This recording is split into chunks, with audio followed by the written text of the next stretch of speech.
Hi gents, we're going to do this as just a shared video. This is for the third years. It's 2015. It's paper 1 and it's question 7, but also just the TYs who are just looking to catch up on some stuff that they might have missed last year. And actually this was exactly, with the exception of factorization, this is exactly what I was doing with you in TY. But anyway, I will focus this video as if it's to third years, because it's just a little bit more pressing, I guess. What I want you to do is I want you to again pause, try these questions first, and see if you can go and do them. And I will do them out now, and you can compare your results. Okay, let's begin. So multiply this thing out. So this is a nice, easy starter question. It'd be great to have this.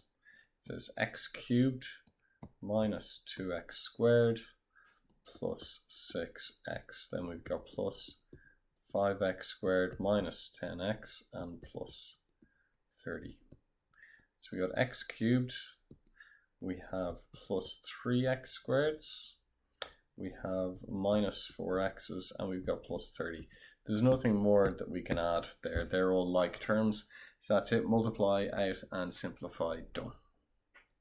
Okay, fully factorize. I want to spend a bit of time with this because it's been a little while. So remember, there are 4 types of factorization. Highest common factor, which you should try first. 2 is the difference of 2 squares. 3 is going to be grouping. You'll have 4 terms in grouping. And 4 is just a quadratic. So you'll be dealing with an x squared or similar. Okay, this is grouping because it's got 4 terms, although we should just first of all check, is there a highest common factor for all 4? So A goes into those 2, but no, there's nothing that goes into both. Sorry, all 4 I should say.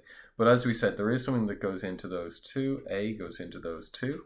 And if we were to factorize it, A divides into AC to leave C times, and divides into minus AD to leave minus D times.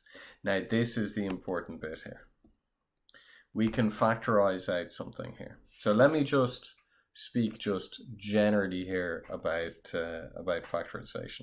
Okay, I just want to talk about how you might write things being multiplied out or something like that. So we'll say xy plus xz. Let's see what divides into both things. So very clearly everyone would say, oh yeah, x divides into both things, and you would get y plus z, and you can check that it's right by multiplying out. There's xy plus xz, so all fine.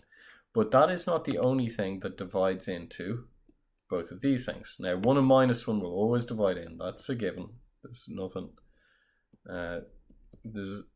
where that's not the case. But not only does x divide in, but minus x divides in. And if you divide minus x in there, you're going to get minus y. And if you divide minus x in there, you're going to get minus z. And again, you can double check it by multiplying out. Minus x by minus y is xy, and minus x by minus z is plus xz. So you will always have a chance here. When it comes to the second one, you will always have a choice. Do I factorize out b, or do I factorize out minus b?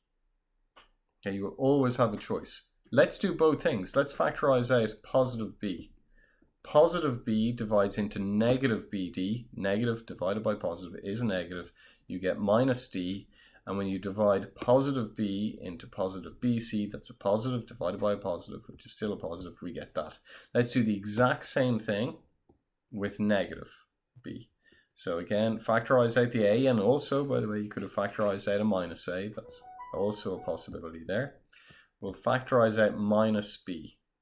When you divide minus into a minus, you get a positive. So you end up with d. And when you divide a negative into a positive, you get a negative, and we will have minus c here. Now, both of these, when you multiply them out, both of those get you that. So they're both, in some ways, the right answer. They're not really the right answer, but they're both this thing here. Now, only one of them is useful. Only one of them is useful. And the one that's useful is the one that will give you the same thing inside the brackets. So let's see. Which one is the same? Well, here we've got a positive c, but a negative c here. These are not the same as each other.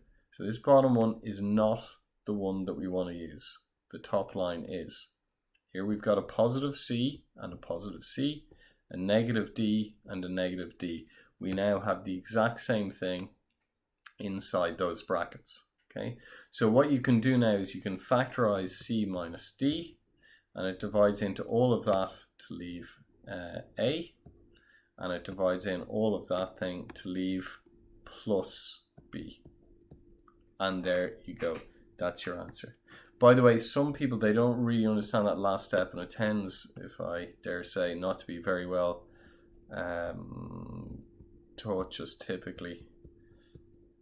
I'm going to call minus d plus c, I'm going to call it c minus d, okay? So let's start with that line.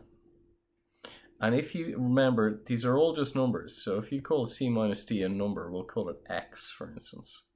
You would say that this is a times x plus b times x. And if I asked you what's the highest common factor, you would say, well, obviously x. Well, it's the same thing up there. What's the highest common factor? What divides into both things? There are only really two things. There's something plus something else. And what divides into both things? It's c minus d, or it's x. And you'd factorize out an x and you get a plus b. And in the same way, if you factorized from here c minus d, it would divide into the first thing to leave a, and it would divide into the second thing to leave b. And that's why we get the answer that we get over here. Okay, so that is factorization, and this one is a crucial factorization, that exact one there, because it tests, do you understand why you're taking out plus b instead of minus b? Most people will just look at that minus and just immediately write down minus b and get the wrong thing inside here, or the less useful thing we'll say inside there. So that's a really important one, that particular question. Okay, write the following as a single fraction in its simplest form. So this thing here, we can't multiply everything by something. That wouldn't make sense. You know, if you had a half plus a third, you know, if your younger brother or sister asked you to do this and you just came and said, yeah, I'm going to multiply everything by 6, they would look at you very strangely, I hope. You know, the answer to that is not 5. That does not make any sense. Why are you not allowed to multiply everything by 6? The reason being, we don't have an equal sign. If you have an equal sign, 1 plus 2 is equal to 3, it's fine to multiply everything by 6. 6 plus 12 is 18. You still get a truthful statement. What's not okay is if you just have an expression, 1 plus 2. Well, that's what you're left with. You know, you just have to deal with that. So in this case, we actually just have to subtract them. So the way that you subtract fractions is you get a common denominator. Common denominator, in this case, you want the smallest number that 3 and 4 divide into. That's going to be 12. So you take 3 and divide it in, and you get 4. So we have 4 amounts of x plus 2. And you take 4 and divide it in, and we have minus. Don't forget it's minus there. So it's 3 amounts of x minus 3. Nothing we can do with that other than multiply it out. 4x plus 8 minus 3x plus 9 all over 12. We get x plus 17 over 12. And there you go. That's your answer for it. So those it's a short enough question. It says maximum time 5 minutes, although, you know, I think it's tough enough to get that done in 5 minutes.